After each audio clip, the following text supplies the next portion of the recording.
So daar's 'n nuwe nasionale loonverhoging op die tafel wat miljoene mense reg oor die land gaan raak. Maar die groot vraag is, vir wie is dit goeie nuus en vir wie dalk nie? En wat is die ware koste hier agter? Kom ons duik 'n bietjie dieper in die syfers in. Goed, kom ons begin by die belangrikste ding, die nuwe bedrag.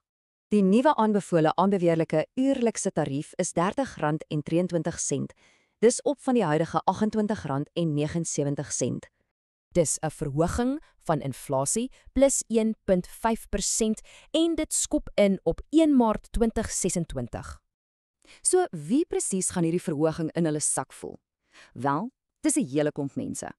Ons praat van ongeveer 5,5 miljoen van die land se laagbesoldigde werkers. Dis groot. Dit dek werkers en noodsaaklike sektore. Dink aan plaaswerkers, huiswerkers, dikwels die kwesbaarste mense. Dis nogal 'n groot sprong vorentoe. Onthou net 'n paar jaar terug was daardie lone baie laer. Maar daar is 'n uitsondering. Werkers in openbare werkeprogramme verdien steeds heelwat minder. Goed, maar wat presies stel as 'n loon? Die reëls is nogal spesifiek hieroor. Volgens die wet is dit basies die geld wat jy kry vir jou gewone werksure. So, dis belangrik. Goed soos voetjies en vervoertoelaas stel glad nie as deel van hierdie loon nie. Maar 'n wet is een ding, om te sorg dat almal dit nakom, dis die groot uitdaging. Kyk hierna. 'n Geskatte 45% van werkgewers betaal nie eers die huidige minimumloon nie.